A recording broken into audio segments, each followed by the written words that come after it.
Employment और रोजगार का, नौकरी और रोजगार का, उस मसले पर नहीं लगता कि आपकी सरकार को जो इस तरीके का मैंडेट मिला था, कांग्रेस भी उसमें शामिल थी, आप लोगों के भी अधिकांश एमएलए जीते, उस पर जितनी और ईमानदारी से आपको काम करना चाहिए था वो नहीं हुआ? ये जो गवर्नमेंट है उसने एक मैया योजना शुरू की है, बिजली बिल की माफी की, ऐसे मतलब जब लार्जर पॉलिटिक्स देखते हैं, दूसरी ओर से गोगो दीदी की बात कही जा रही है, तो इस तरीके की जो लोक लुभावनी या फ्रीबीज की जो पॉलिटिक्स है, आपको लगता है कि इससे नहीं लगता कि जो एक आम टैक्स पेयर है उस पर ज्यादा? मैं ये पूछना पता है कि अगर हेमंत सोरेन जी को 5 महीने जेल में नहीं रखा जाता तो ये योजना पहले ही लागू हो जाती, और ये पैसा जो महिलाओं के हाथ में आ रहा है वो उस पूरे परिवार पे खर्च करने वाली है। किन्हीं लोगों से बात कर रहा था, किन्हीं जर्नलिस्ट से भी बातचीत की, तो कहा कि दीपिका पांडे सिंह ने काम तो जरूर किया है जो उन्हें करना चाहिए था और अपेक्षा थी। इसके अलावा क्या एक कमीशन वाली बात उठा रहे थे लोग कि वो तो बहुत सारी चीज़ों में जो पहले से शायद कमीशन की बात नहीं थी, वो कमीशन का मामला बढ़ गया है।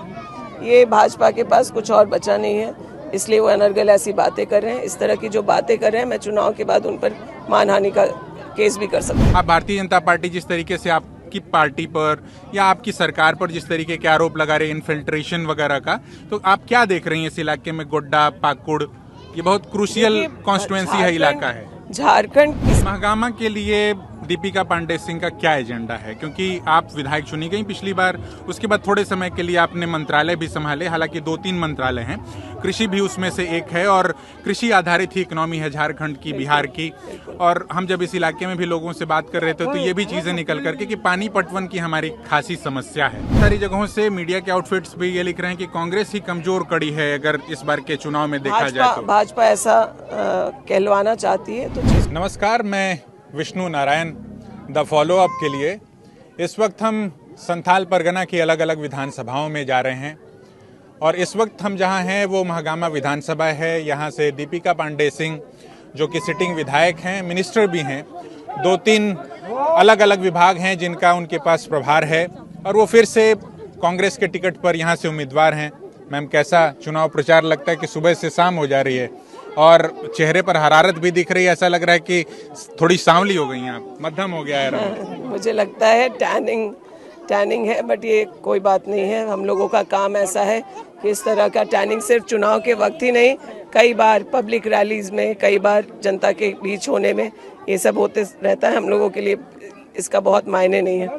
और चुनाव प्रचार आप देख रहे हैं, कुछ समय तक आप हमारे साथ रहें, लोगों में खासा उत्साह है, बहुत उत्साहित होकर, बहुत आत्मीयता से लोग हम लोगों से मिल रहे हैं।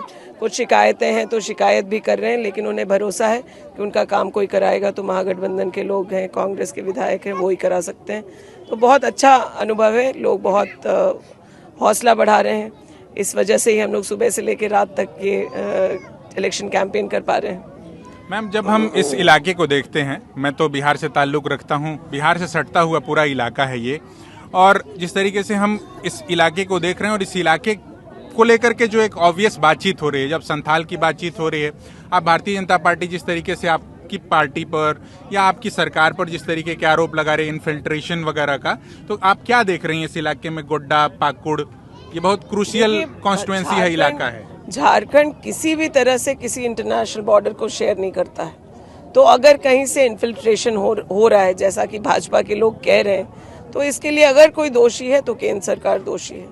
हमारे इंटरनेशनल बॉर्डर्स क्यों सिक्योर नहीं है? क्यों बांग्लादेश से, क्यों पाकिस्तान से, क्यों अफगानिस्तान से, क्यों चाइना से, क्यों श्रीलंका से, क्यों लोग हम लोगों के यहाँ इन्फिल्ट्रेट करेंगे? इसका अगर किसी को जवाब देना चाहिए तो अमित शाह को देना चाहिए और मोदी जी को देना चाहिए। ये एक पोलराइजेशन का ट्रिक है, इलेक्शन ट्रिक है, और आपसे मैं वादा करती हूँ, आप ऑब्जर्व करिएगा कि चुनाव के जस्ट बाद इस तरीके की बातें बंद भी हो जाएंगी। मगर आपको नहीं लगता मैम कि ये बहुत पोलराइज इलेक्शन हो रहा है? नहीं, मुझे नहीं लगता। झारखंड की जनता समझदार है, विकास के मुद्दे पर हम लोग चुनाव लड़ रहे हैं, महागठबंधन के काम को लेकर के जा रहे हैं, और जनता जो है वो समझ चुकी है कि भाजपा चुनाव के वक्त क्यों इस तरीके की बात करती है। महागामा के लिए दीपिका पांडे सिंह का क्या एजेंडा है? क्योंकि आप विधायक चुनी गई पिछली बार, उसके बाद थोड़े समय के लिए आपने मंत्रालय भी संभाले, हालांकि 2-3 मंत्रालय हैं, कृषि भी उसमें से एक है और कृषि आधारित ही इकोनॉमी है झारखंड की, बिहार की।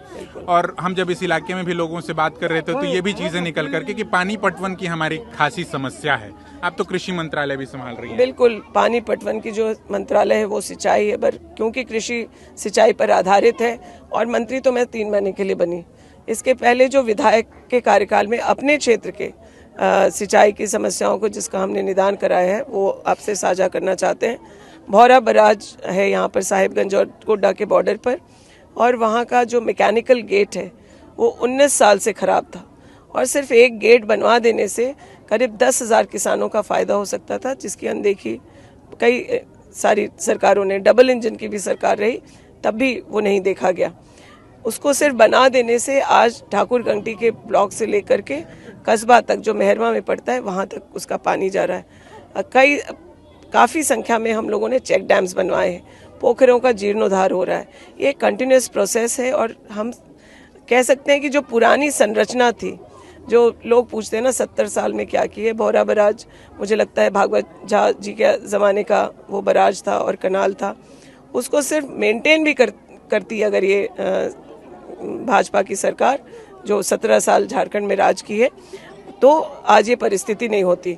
वही उसी प्रकार से सोनेपुर वियर है, उसके लाइनिंग का हम लोगों ने प्रोजेक्ट पास कराया है जो करीब 44 करोड़ से मेहरमा के सिंचाई का लाइफलाइन साबित होगा। महगामा में सुंदर जलाशय डैम से कनाल बना है, उसको हम लोग अभी डिस्ट्रीब्यूटरीज उसका कनाल बनने जा रहा है। तो इन सब चीज़ों से धीरे धीरे चीज़ें सुधरेंगी। डीप बोरिंग कई जगह लोग मांगते हैं, वो बट हम सीमित संख्या में दे सकते हैं, उन चीज़ों पर काम हो रहा है। मुझे लगता है कि प्राथमिकता में पहले भी सिंचाई रहा था और इस साल भी आने वाले कार्यकाल में रहेगा, क्योंकि आज एक से ज़्यादा 2 फसल तक किसान कर पा रहा है। लेकिन हमारी मिट्टी इतनी उपजाऊ है कि हम चाहें और पानी उपलब्ध हो तो यहाँ के किसान इतने मेहनती हैं कि वो 3 फसल भी उपजा सकते हैं। क्योंकि मैम आप कृषि मंत्री भी हैं और कोऑपरेटिव भी संभवतः आप ही के जिम्मे है, तो धान खरीद एक बड़ा मुद्दा है झारखंड के भीतर भी, बिहार के भीतर, देश भर में जिस तरीके से। तो आपको लगता है कि आपकी सरकार इसमें जितनी तत्परता दिखानी चाहिए थी धान खरीद के मसले पर, उतनी दिखाई उसने? नहीं, मुझकी धान खरीद की प्रक्रिया ही सुधरी है 2019 के बाद। इसके पहले किसान धान देते थे अगर पैक्स को तो सड़ जाने के बाद शायद एक बार ऐसा भी हुआ कि किसान को वापस कर दिया गया सड़ा हुआ धान और उसके पैसे भी नहीं दिए गए। तो लोगों का विश्वास उठ गया था इस कोऑपरेटिव के सिस्टम पर कि पैक्स के माध्यम से भी खरीद हो सकती है। एक पूरा साल मेहनत करके, मैं अपने विधानसभा की बात करें, एक पूरा साल एक सीज़न मेहनत करके हम लोगों ने सुनिश्चित किया कि वो पैक्स तक किसान धान लेकर के आए और उनको पेमेंट, अब पहला पेमेंट उन्हें 3 दिन के अंदर हो जाता है और जो सेकेंड लॉट है पेमेंट का वो महीने भर के अंदर। बल्कि आने वाले सालों में मुख्यमंत्री जी से जो हमारी बातचीत हुई है उसके अनुसार किसान को एक ही किश्त में धान के उनका पैसा दे दिया जाएगा और रिकॉर्ड धान गोड्डा खास करके मेरे जो 3 प्रखंड हैं वहाँ से रिकॉर्ड धान अधिप्राप्ति की गई है। आने वाले सालों में और बढ़ेगा, मुझे पूरा भरोसा है। आज साल हम लोग का फसल अच्छा है, अभी धान खेतों में है, लेकिन 100 रुपये बोनस को बढ़ा करके कैबिनेट ने पारित कर दिया है और कांग्रेस की गारंटी में यह बात भी है कि धान का जो रेट है उसको 3200 प्रति क्विंटल किया जाएगा। एक अस्पताल का मुद्दा है, मैं स्थानीय लोगों से बात कर रहा था अभी, आप इससे पहले भी हमारे से पहले एक प्लेटफॉर्म से बात कर रही थी, वो अस्पताल का पूरा क्या मुद्दा है और वो किस तरीके से फंसा हुआ है? देखिए 2012 में 300 बेड का अस्पताल पास हुआ था, CSR के मद से बनना था। UPA 2 की सरकार में कोयला मंत्री थे जायसवाल जी, उनके समय का ये अप्रूव्ड प्रोजेक्ट था जो 2019 तक धरातल पर नहीं उतर पाया। 2019 के बाद जो कोविड का समय आया तो यहीं के लोगों ने बताया कि इस तरह की योजना थी जो ठंडे बस्ते में पड़ गई है, उसको हम लोगों ने फिर से उस पर काम करना शुरू किया। स्टेट के सभी प्रोसीजर को पास कराते हुए केंद्र और राज्य सरकार में एक MOU हुआ, फिर फंड ट्रांसफ़र होकर के आज वो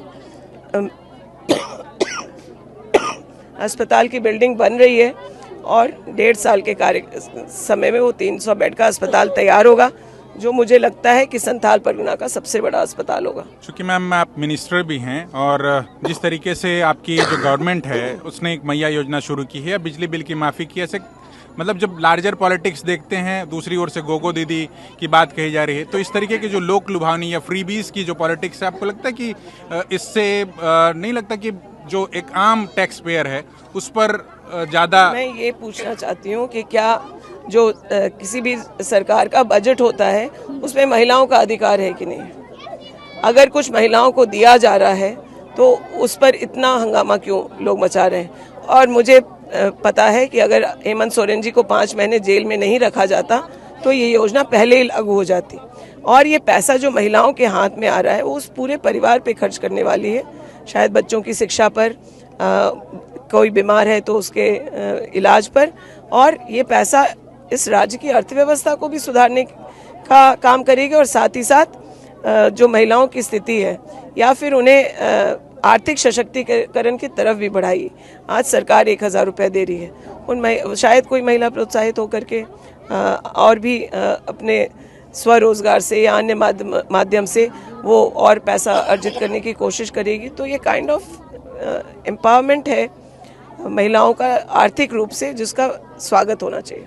मैम, आपकी जो गवर्नमेंट है, और मैं पहले भी आपके कुछ इंटरव्यू सुन रहा था, चूँकि जो एक यूथ का एक ऑब्वियस सवाल है एम्प्लॉयमेंट और रोजगार का, नौकरी और रोजगार का, उस मसले पर नहीं लगता कि आपकी सरकार को जो इस तरीके का मैंडेट मिला था, कांग्रेस भी उसमें शामिल थी, आप लोगों के भी अधिकांश एमएलए जीते, उस पर जितनी और ईमानदारी से आपको काम करना चाहिए था वो नहीं हुआ?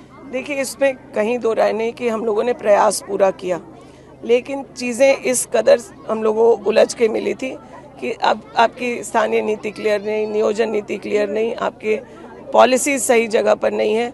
उन चीज़ों को सुधारते हुए हम लोगों ने एग्ज़ाम्स कंडक्ट कराए।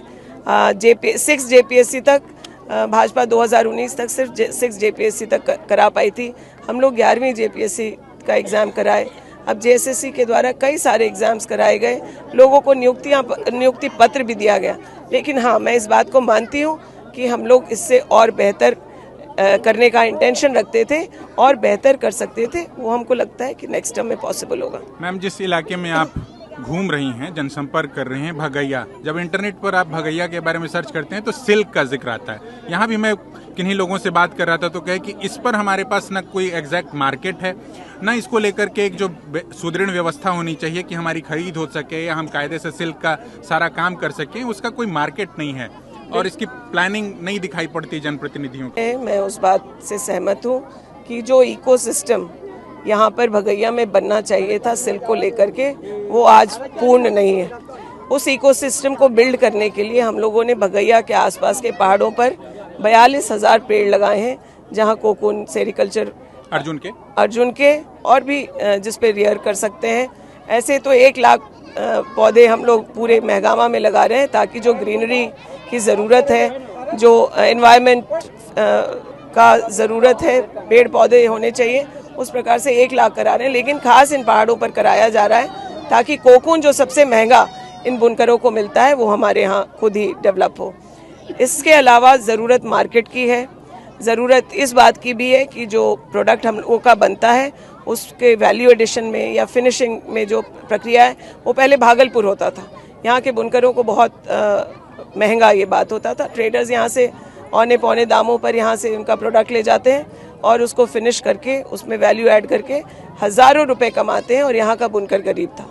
आज खुशी की बात है कि जो फिनिशिंग का काम है, प्रिंटिंग का काम है, ये सब कुछ भगैया में होने लगा है और आने वाले सालों में हम लोग यहाँ पर मार्केट और प्रोडक्शन के यूनिट्स ऐसे लगाएंगे कि जो फ़ायदा भगैया के सिल्क का भागलपुर में हुआ है उसका शेयर भगैया में, यहाँ ठाकुर गंगटी में भी हो। मैम, एक सवाल मैं किन्हीं लोगों से बात कर रहा था, किन्हीं जर्नलिस्ट से भी बातचीत की, तो कहा कि दीपिका पांडे सिंह ने काम तो जरूर किया है जो उन्हें करना चाहिए था और अपेक्षा थी।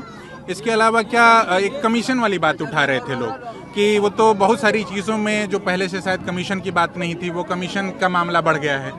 ये भाजपा के पास कुछ और बचा नहीं है, इसलिए वो अनर्गल ऐसी बातें कर रहे हैं। इस तरह की जो बातें कर रहे हैं, मैं चुनाव के बाद उन पर मानहानि केस भी कर सकती हूँ। यहाँ किसे प्रतिद्वंदी के तौर पर देख रही हैं आप महागामा विधानसभा देखिए, में? महागामा में तो सीधी लड़ाई कांग्रेस और बीजेपी की है, पहले भी इसी प्रकार से रहा है। तो जो बीजेपी के प्रत्याशी हैं उनके साथ हमारा यहाँ चुनावी जेल लड़ाई कैंप है। भी लड़ रहा है, क्या आपके लिए आप किसी तरीके से उसको चुनौती के तौर पर देख रही हैं? नहीं, मुझे लगता है कि बहुत प्रभाव तो नहीं, लेकिन कोई नई पार्टी आई है, कोई युवा अगर उसका प्रतिनिधित्व कर रहा है तो मुझे लगता है कि लोकतंत्र के लिए अच्छा ही है। तो यहाँ हम दीपिका पांडे सिंह से उन सारे मुद्दों पर बातचीत कर रहे थे जो महागामा विधानसभा के लिहाज से जरूरी है। महागामा विधानसभा बिल्कुल बिहार से सटता हुआ, भागलपुर से सटता हुआ, यहाँ एक ऑब्वियस पॉलिटिक्स और होती है। मैम, आपकी भी हमने कई एक बार देखी, यहाँ के जो गोड्डा के सांसद हैं उनसे भी कई बार तीखी नोकझोंक।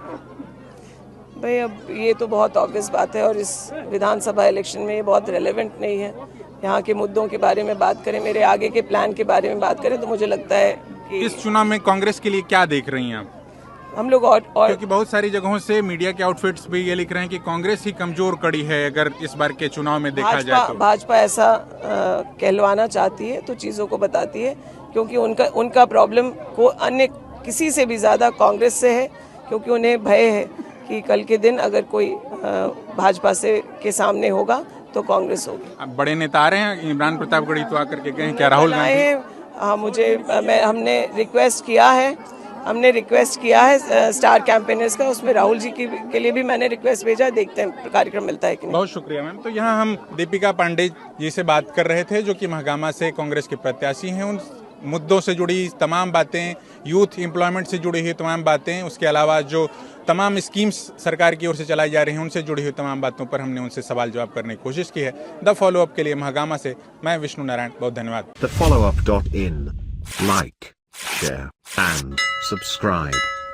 www.thefollowup.in